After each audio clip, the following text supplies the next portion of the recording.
Hello, hello, hello. Welcome to David's Den. I'm David and I make videos about Stephen King, his novels, his short stories, and any adaptations that were made for film or television. Today, we're doing the top 10 insert appropriate expletive moments of Chapelwaite, episode 7, De Vermis Mysteriis.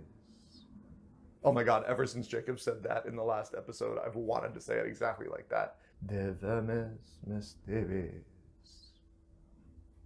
If you didn't know, Jerusalem's Lot is actually a short story by Stephen King, which is a prequel to the novel Salem's Lot. And Chapelwaite is officially based on Jerusalem's Lot, but is also borrowing heavily from the Salem's Lot story. So spoiler warning ahead for all of those things.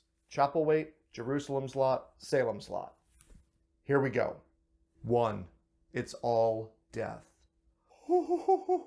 Okay, instead of giving an oh or an oh damn or an oh can we just go ahead and say regarding that entire cold open hallucination that Charles has, oh damn motherfucking hell. What the was that? It's basically vampire Armageddon. Okay, let's take a step back and let's examine this piece by piece. It could really have its own top 10 oh moment episode, but I decided not to make 2 videos for episode 7. I really entertained that thought. Instead, I'm going to try to condense it as much as I can, and I'm sorry if this video gets a little long. So if you remember the cliffhanger from the previous episode, Charles has been tasked by both Jacob and now his family, vampire family, Stephen and Philip, to go find this book. And both sides, family and Jacob, want the book. So we're setting up some sort of war. And we know now that the madness, these delusions, these hallucinations that Charles has been having regarding the worms and that we know his father had and his grandmother's silence boon had are actually the book calling to him. So we're going to start this episode off with this hallucination that the book is giving him, so he will find the book. We start with Loa running away and Charles trying to get his child back. Loa, return, come here, you have to mind me, I'm your father, right? He's saying all of those things. And then a whippoorwill flies by him, one of those symbols of death or destruction or a bad omen of some sort. And the sound, oh my god, fantastic use of the sound design. The sound just gets overwhelming until finally he catches up with Loa and she turns.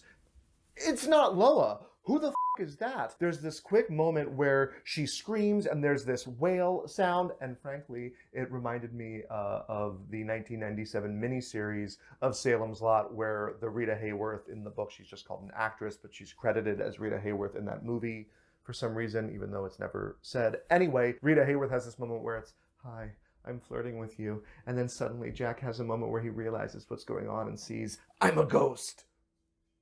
But it's very brief. But yes, it reminded me of that moment, but more importantly, we're seeing Charles's feel of failure in trying to protect and save his child, right? He's chasing her and it turns out that he was mistaken the whole time. It's not even her. And that theme of looking out for the children is going to become very important moving forward in this episode. Children will listen. So we get that wail from the shining looking and Charles falls backwards into a grave. His father, Woofy Sebastian LaBelle.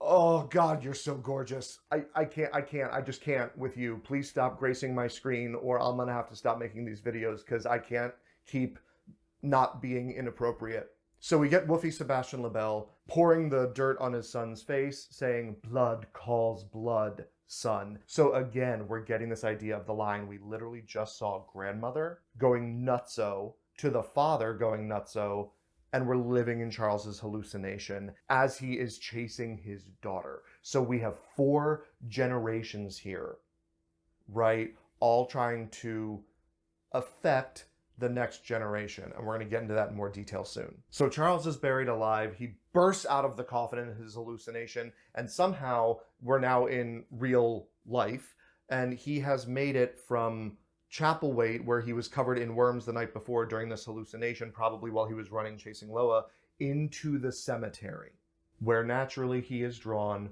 to the grave of Minister Burroughs' twins. This is why so much was made of Marcella being their playmate, and it was a fantastic misdirect on the part of the writers, because what we've been thinking is that Marcella was somehow a vampire and probably turned those kids into vampires. And when they say nothing grows here, everything rots, it's probably because vampires are living in that grave, either unable to get out or disturbing the ground every time they get out at night before they go back in and have Marcella, I guess, shovel the dirt back on top of them. But we found out in the last episode, Marcella is not a vampire. She was actually killed.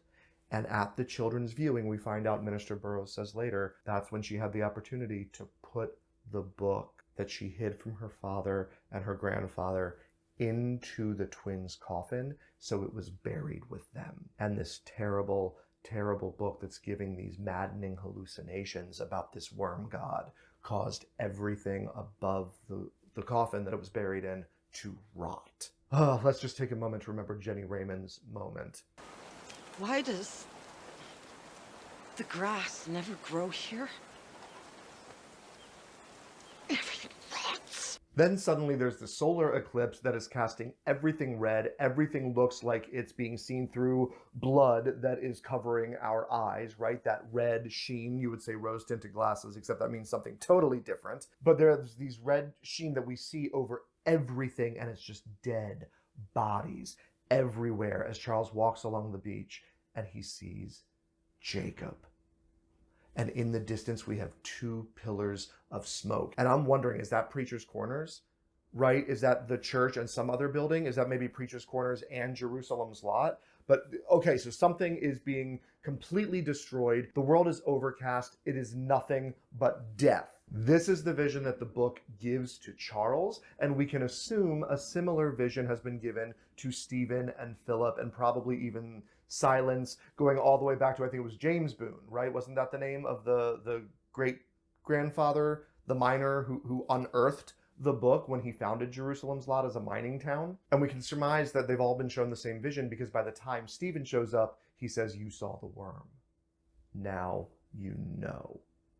But before Stephen shows up, well, he's probably hiding behind a tree listening, Loa shows up. "Hey, Dad, come here. I want to talk to you." He's like, "No, you come here." "I can't, because of the hallowed ground." She can't step foot onto the cemetery because it is part of the church lot. So we're setting up that the rules of crosses and Christian faith is a weapon against vampires. Kind of traditional lore, but so far every time we've seen a cross, it's burned someone, but he's also been able to like twist your arm and just get away from it. It wasn't like a repelling kind of thing. So we're seeing that the Christian artifacts really do have an effect on vampires here. That's probably going to be important moving forward. But Loa says we can be a family again, echoing what Philip and Stephen said at the end of the last episode. We'll turn you all into vampires, and we can be one big happy family that lives forever. Well, let's look at Salem's Lot and the Glick family, right? The first victim we have is Randy Glick, and then his brother, Danny Glick, and then his mother, and then the father turns into a vampire. So we literally watch families progress and stay as family units. They just happen to be vamps now. And that's what we're seeing happen with Philip and Stephen and Loa here in Chapelwaite. So she says we can be one big family. Charles comes back with, "Loa, this isn't going to work out. Don't you understand? There is no birth in their world, Loa. It's all death. This book, it's the end of everything." Okay, now we're getting into some major themes. Let's talk progress versus tradition again, and cycles, right? You see socially, when you study our world and our history economically, that there are cycles of conservatism and liberalism. And as we move forward and progress, every second or third generation takes that huge leap, and it's usually more toward the liberal side, right? Look at the civil rights movement. And then we started getting the LA race riots, and all of that was happening about, 20 years later. And 20 years after that, we were talking about representation in media for people of color. And then today, we're back into a place of hate. And how are we going to overcome that? So we see these cycles through actual history. But the only way you can move forward is if you acknowledge the past and the mistakes and try to make them right. Try to do better moving forward. So what we're looking at in Chapelwaite, we've set up tradition versus progress. And if we want to look specifically through the veil of religion, we have Minister Burroughs trying to move the church into a place of light and love and forgiveness as a religion and a belief system, where you had Minister Gallup, Sam, trying to keep everyone in a world of fear and root out the people that were different from them, like the Boons. And then we're going to go back cycles and cycles and cycles, because Jacob's religion and this book about the worm god, De Vermis Mysteriis, De Vermis Mysteriis, is actually older than the Christian God, the Judeo-Christian God. So we're going back multiple millennia, right? And then if we look at it through industrial progress, you have Charles trying to move the town forward by building these ships that are modern with steel and run off of steam. And you have the social progress within the Boone family. It's a multiracial family, and now we're getting honorable, the honor-able relationship budding, another mixed race, socially progressive, especially for 1850 concept, right? But then we go back to what Charles said, the book is death. There is no birth in their world. We're acknowledging that we have to see the past, but if we don't learn from it, we're going to fall back into it. And that brings us to Stephen coming out and saying, yeah, there's going to be darkness. But if you give me the book, we can be the ones to raise the worm god, not Jacob. We can be the ones to decide how to frame these old traditions, because we can curry favor with the god. Let's manipulate. Let's use the system as it is without changing it to benefit ourselves. Are we talking about corporate greed? Are we talking about white privilege? So many ways we could take this in terms of today's society. We talked in the last episode about vampire stories usually being metaphors for people sucking the life out of the people underneath them, in society, in corporations, in capitalism, right? And I said then that I hoped something was going to happen to solidify that that was what the theme was about, and I think we just got it. And that it was indeed about social progress, rather than more specifically geared toward corporate greed or something along those lines. Because we see Stephen wanting to grab at the power, being greedy, right? And Charles, at the end of it, almost gives him the book. Will it be easier just to live in the status quo and let you do your thing and try to adapt to what's around me? Or should I do the right thing and resist you? And basically save humanity in terms of the Chapelwaite story, but really not take a sideline to affect change in our community by taking action. And you're always at war with the past and the way people have thought in the past. Look at Loa. In the previous episode, she says, how is missing mother a weakness? She says, I want to go back to the island. She keeps thinking about what she had, not about what she can have moving forward. And now suddenly we get her turned into a vampire. So that made me wonder, are the people who are being turned into vampires right now a metaphor for people in our own society who know that the status quo is wrong, but don't care enough to do anything about it? And they fall into the trap that's being set for them by those in charge, by the vampires, by the power hungry, by the greedy, right? By the privileged. Okay, this whole video just became social commentary on America in 2021. 2, the side you want to choose. We were just talking about this cold open and how we're setting up the sides of progress and tradition yet again. And now I want to examine the moment where Faith, strung up on the carriage by the acolytes, the food for the vampires, after she's been killed, rides into town and here's Minister Burroughs jumping up there.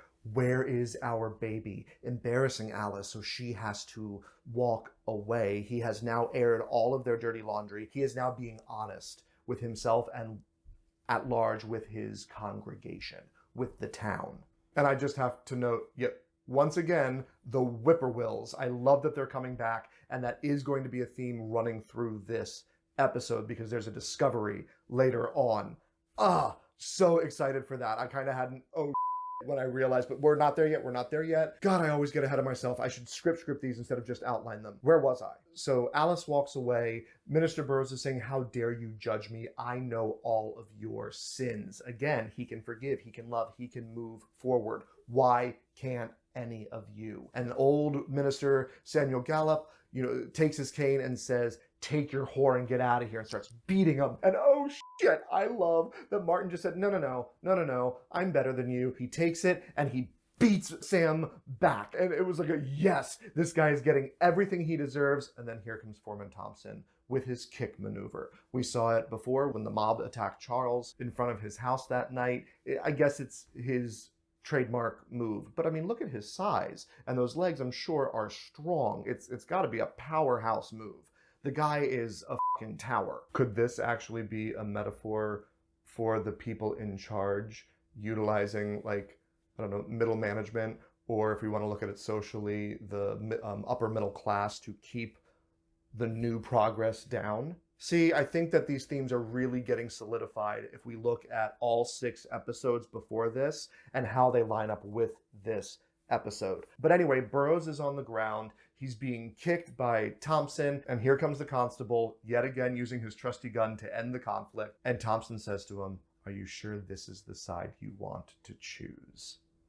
We're literally talking about choosing the sides of good and evil, of progress and tradition. Constable Dennison says, come with us. Minister Burroughs says, where? We're going to Chapelwaite. And there's this ominous chord score again. I wish I could talk more about these technical elements. I just don't have the time. These videos are already longer than I want them to be. But if we're going to look at the vampire hunting team in relation to Salem's Lot, we've lost Dr. Guilford. Is that like how we lose Dr. Cody in the real book of Salem's Lot? Because in the last episode, Dr. Guilford kind of said, I'm not listening to this. This is all ridiculous and bullshit. And he takes off. Now it happens a little differently, and there's an homage to it later in this episode, and it's another oh shit moment. I know I keep putting things off till later, but I've said it before, everything weaves together so beautifully in the way that this is written.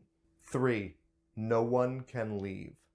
Okay, Charles is going kind of crazy, and he has a plan. He says, get some planks, and they all start boarding up the windows, and they're painting crosses so no one can get into the house. He's effectively turning Chapelwaite into a fortress to protect them from the vampires coming that night. Specifically, he says Philip and Stephen will come tonight. Charles, question, did you just forget about Jacob? Did you just completely forget about this centuries-old man who has dozens of followers a half-day's journey away, who also wants the book? But I guess he doesn't think Jacob knows he has the book yet. Philip and Stephen are the main threat. But still, did you forget about him? But this goes beyond just boarding the house. We're going to talk about it in the very next moment. But Charles is having these visions from the book. He's hearing things. He's not doing so well. And Rebecca gets a little scared and says, to Honor, we need to leave. And as they try to flee to save themselves from Charles, he's coming out of the barn and he's let the horses go. So now not only can no one get in, no one can leave the property unless they want to do it on foot. And you know how dangerous that's going to be when there's, vampires around. And he tells Rebecca when she finds out he let the horses go, no one can leave. It's not safe. So in his mind, everything is about protecting his children, protecting the future, protecting what can keep moving forward even after we are gone. I believe the children are our future. Teach them well and let them lead the way. So there's no way out. There's no way in. Eventually, the vampire team all comes together, and Constable Dennison says, okay, well, what's your plan? To survive. We'll hunt them during the day. An echo of Salem's Lot. They all board themselves in houses during the night and then go looking for where Barlow is hiding during the day. They make their plans. They start setting up traps. So we're not quite that far yet, but we know that he has plans to hunt them during the day. And then Charles asks, anyone know how to kill these things? Then we'll learn. Again, another nod to progress. If we don't know how to overcome old world traditions yet, we will figure it out. We'll learn how to do it. And by the end of the episode, at least we think, he does. And of course, as Charles is prepping them to say, hey, there's going to be vampires, there's going to be danger tonight, he also says, my daughter is among them. She's not to be harmed. And later on in the episode, he says to Honor and Tane, I'm going to find Loa, and I'm going to bring her home. So he is still only thinking about saving his children, even the one that's technically already undead. I believe the children are our future.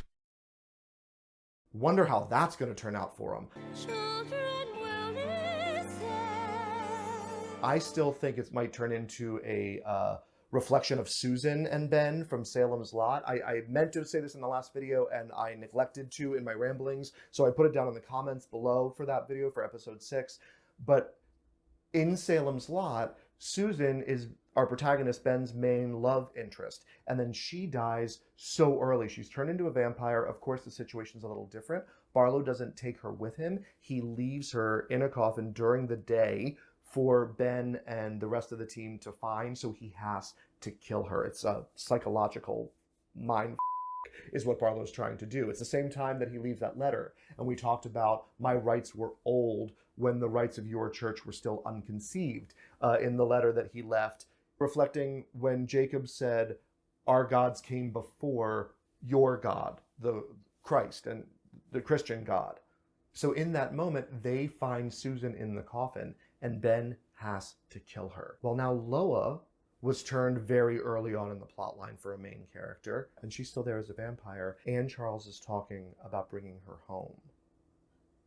So I'm wondering if there's going to be some showdown where he's forced to kill his daughter.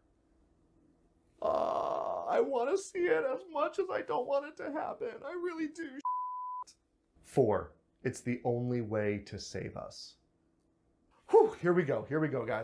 So I mentioned earlier that Charles was having these visions. We see him with the book tied to him. He's so worried that it might get in the hands of his children or anyone else who might see these visions, and it would be harmful and hurtful to them, that he takes the burden completely on himself. The book is tied to his body. He says to Rebecca at one point, do you hear that?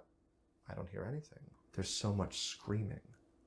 And Rebecca is like, what the is going on in his head, which is what then leads her to go try to get away with the children. But of course, he let the horses go, and he tells her that the book wants to be returned, meaning to the undead, to Jacob. Well, then throw it in the fire.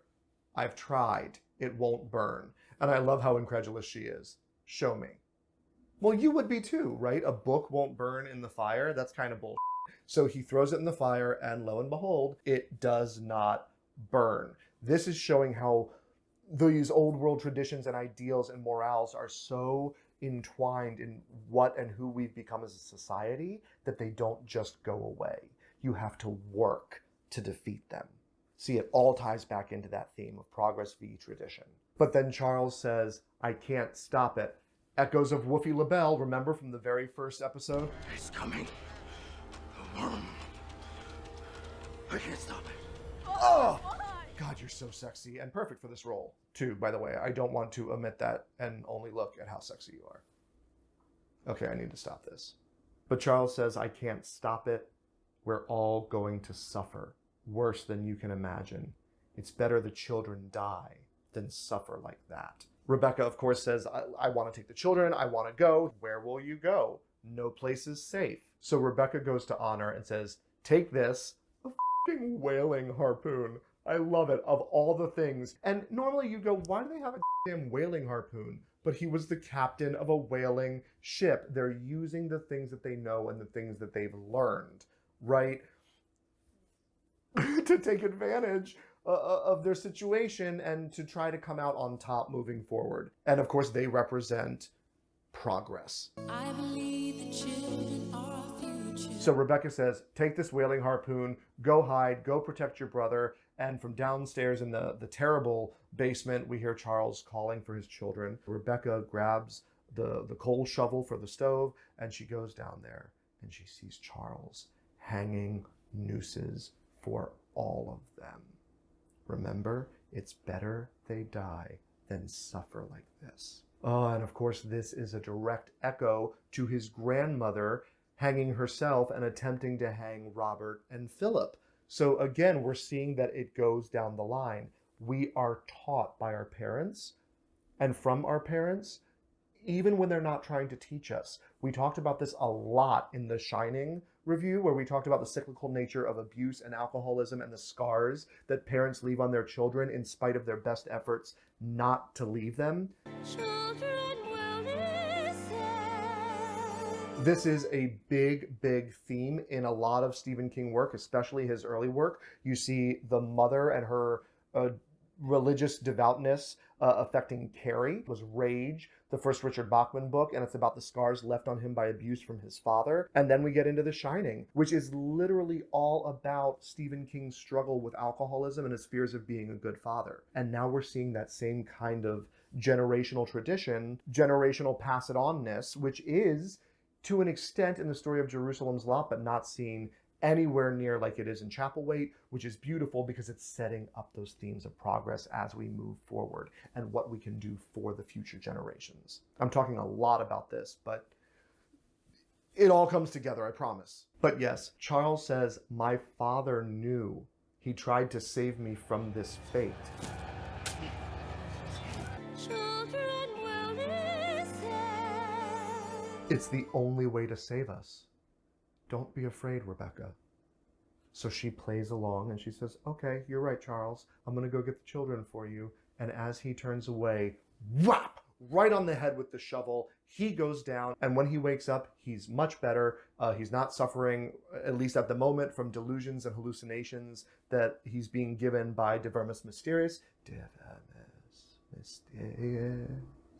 And Charles says, the book overwhelmed me. And he apologizes to his children, saying, I was not behaving like myself. Which, and I meant to talk about this again in the last episode and missed it and put it in the comments down below for episode 6, it shows a similar theme of being able to learn from our mistakes and our past and move forward. I think this is why my mind went to the idea of white privilege, right? And learning our internal biases that we didn't even know that we had, and this discussion that's happening in our world right now. Very relevant themes in this show, but the same way we saw that in the last episode with Rebecca, and the whole quote about, am I as bad as these vampires, feeding off of these people's story for my own benefit, that she goes and she apologizes, she learns from her mistakes, and now we see Charles doing it. Doesn't necessarily mean he's learned from his mistakes yet, right? He's still under the hold of the book, but he is acknowledging that he f***ed up,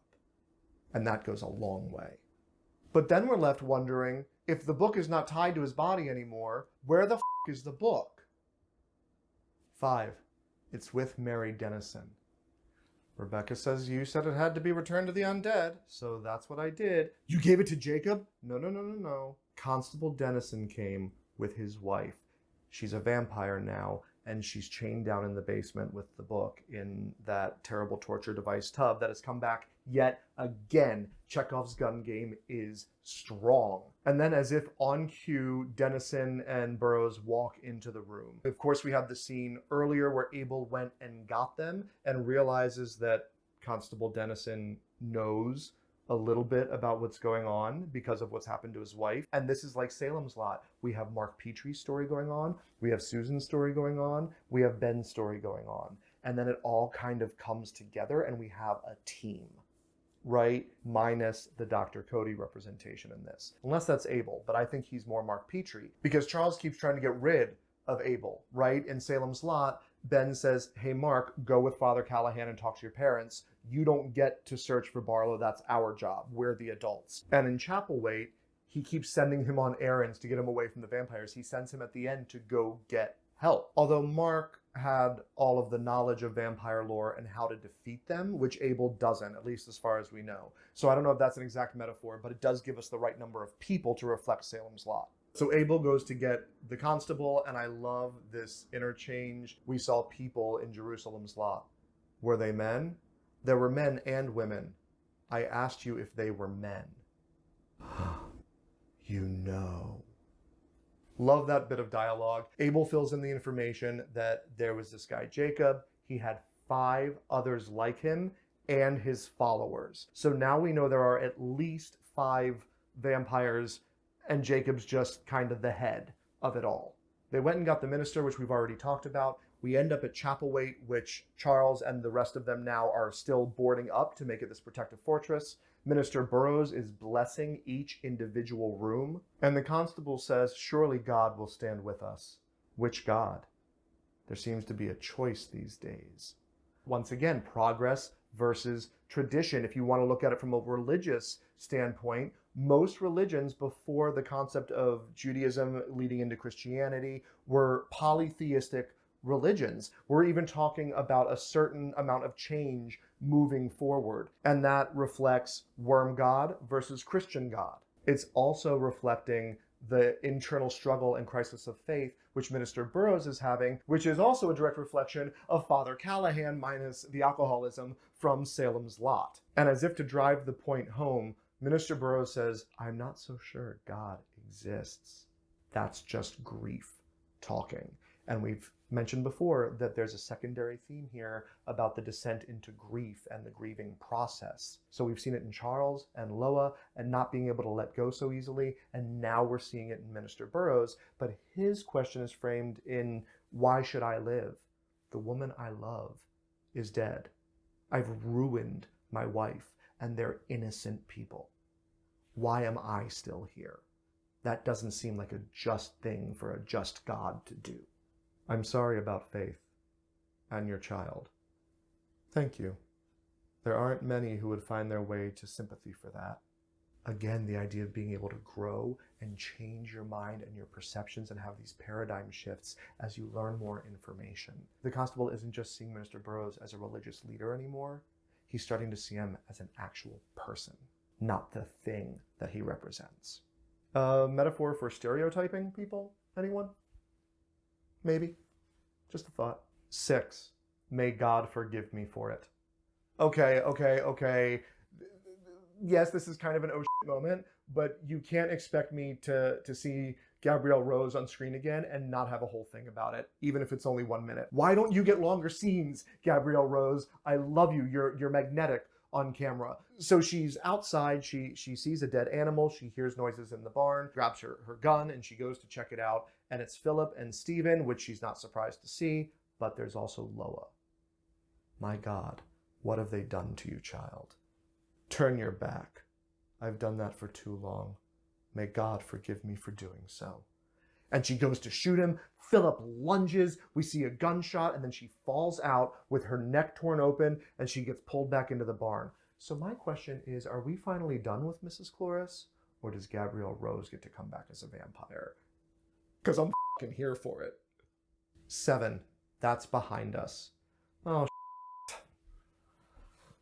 okay, we've talked already about my feelings of romance in horror stories. If it doesn't further the plot, if it's not a key plot element, I think it's just something that's created by a producer or forced in by a writer to sell the sex appeal of a show. I'm not going to go so far as to say that with Chapelwaite so far, because we have not had sexy times. We haven't even had a kiss. We've only had the most basic of flirtation, which set up the fall and the feelings of betrayal being so bad for Charles when we discover that Rebecca is writing their story. But now he asks her to stay after they've had kind of a little powwow with the kids, and he says, "Rebecca, you didn't have to stay. I asked you to leave, and you've been protecting my children. You put yourself at risk. I love your children." Ugh. I think we just swept all the feelings of betrayal under the rug. We don't have any lingering effects of that. Now everything is hunky-dory, except that vampires are trying to kill them, and there may be romance moving forward. And if it ends with them being brought together in a romantic way because of the experience and the ordeal that they went through, I think that I would be okay with that. But I really hope this doesn't start getting in the way and affecting Charles's decisions, although that would be a reflection of the way Susan's death affected Ben in Salem's Lot. But I don't think it's been set up appropriately for that to happen. But yeah, there's feelings of romance again. Not sure how I feel about it. 8.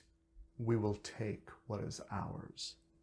I told you we were going to be getting back to the whippoorwills, and here it is. After we have that moment of the overwhelming whippoorwill sound in Charles's hallucination in the cold open, we see them fly right over Jerusalem's lot. Are they flying to something? Are they fleeing something? It's not quite clear. And then one of them comes and circles Jacob, who's standing there looking up, going, "Oh, my children." It made me think of Bram Stoker's Dracula and the wolves, the creatures of the night. What beautiful music they make, right? So the way that we've seen bats or wolves, I'm starting to think that Jacob is in tune with whippoorwills. That's one of his things as a vampire, that one of the powers that he has, and they can speak to him because now he suddenly knows Charles has found the book. And we see him talking to those 5 other vampires, and he says, "I fear the Wailer is no better than his cousin and uncle," meaning that Philip and Stephen had betrayed him, and now he thinks the Wailer has found the book and will also betray him. "We will go to Chapelwaite and take what is ours." So they load up all the coffins, they start making that half-day's journey toward Chapelwaite, and along the way, they come across a farmer on the side of the road. Jacob pops out. He wakes up to have a little snack. I mean, sometimes I get hungry in the middle of my sleep. Don't you? But talk about metaphor. He is literally feeding on someone who grows our food. The predator attacking the prey, the boss and the peon. Old world, new world tradition, but stuck in the middle. So is he also going to get turned into a vampire? Because if we're right about the thinking of who's being turned in terms of the metaphor, I want to see a farmer vampire. 9. Don't you love me anymore? Or, what the happened?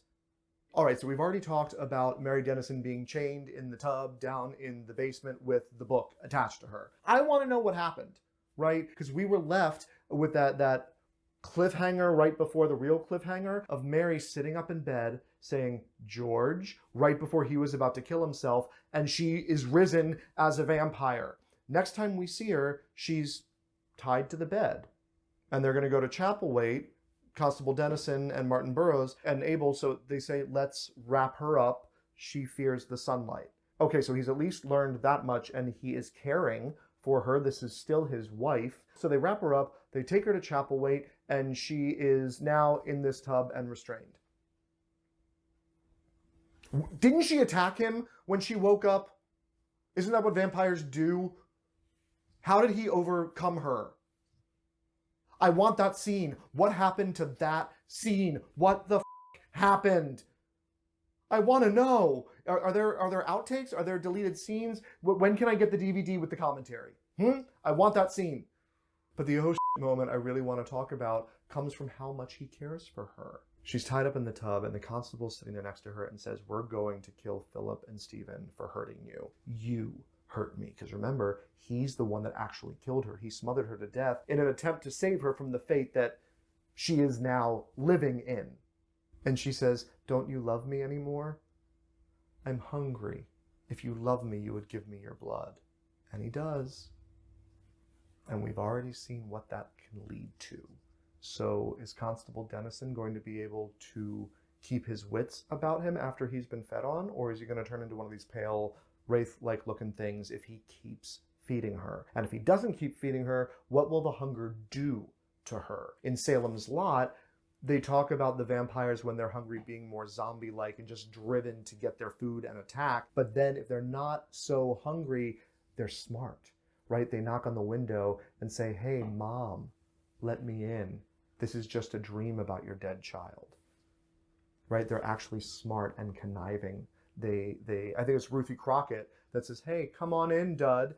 And she seduces him because he's always had a crush on her, but it's really just so she can feed. If she had been hungrier, she would have just simply attacked. So if we're going with that lore, why didn't she attack him when she woke up in the scene that we're missing? And what is going to happen to her when she turns into feral attack vampire when she's hungry, right? Whew, can't wait. 10, damn your blood. So once again, we're going to talk about the things that we leave to our children, whether intentionally or unintentionally. And of course, in this story, once James Boone has written his name in blood of vampire organs into Vermis Mysteriis, this madness is traveling through the blood line. So Philip, Stephen, and Loa show up and they say, "Come on, come down, give us the book." And in the middle of a sentence, "I swear I'll," bam, Here comes that fucking whaling harpoon right through Philip's chest. I love it. And then we hear what Charles knows from being a whaling captain and what his children know from living on the ship. Heave! Ho! Heave! Ho! And they pull this guy all the way up and into the house. He tries to attack them. Minister Bros comes at him with a cross, and just like Barlow did with Father Callahan in Salem's Lot, he just pushes it aside. He doesn't crumple up the cross and throw it on the floor, which is a great moment, but he just pushes Minister Burroughs aside. He stabs Constable Dennison, and if we go with the link of Dr. Cody, right, if he is representing Dr. Cody in this moment, how much do I want to give away from Salem's Lot? Whatever, I gave you guys spoiler warnings. So there's a terrible, terrible scene, and by terrible I mean it's fucking fantastic, in Salem's Lot, where they go looking for the vampires and they smell the stench of death down in a basement, and when they try to go, there's a missing step. Sound familiar, anyone? Marcella's death? But that's also in the short story Jerusalem's Lot, so I don't know which one they took it from. But the vampires are down there, and they have sawed off the stairs so no one can get down to them, and on the floor, poking up through boards, are knives. So there's these spikes on the floor, and looking for them in the darkness, Cody takes a step right down onto the knives. In the 79 miniseries, Straker, who by this point in the book is actually dead, picks him up and rams him into deer antlers. So he gets stabbed in the miniseries just in a very different way, except that it's actually Dr. Norton, because they combined Dr. Cody and Susan Norton's father into one character. Mr. Norton really doesn't have as big a role in the book as he does in the 79 miniseries. But that's a conversation that I've already done for another video. Click here for that one. So the vampire, Philip, stabs Constable Dennison, who may be a stand-in for Dr. Cody. And then as he approaches Charles, Charles just stabs him through and mounts him on the wall, hacks at his neck with an axe until it comes off, and he throws it out the window at Philip's feet. I love this moment. Not only did they learn how to kill a vampire, we think. I mean, we don't think he's going to reanimate after that. And if you go to Bram Stoker's lore, cutting their head off is one of the ways to kill a vampire. And B, or two, just the sheer soap opera melodrama of having your father's head thrown at your feet from a second-story window. It's fucking fantastic. But as he's hacking his head off, he shouts at him, "Damn your blood." Once again, bringing to mind the idea of the pass-it-on nature. Children will listen.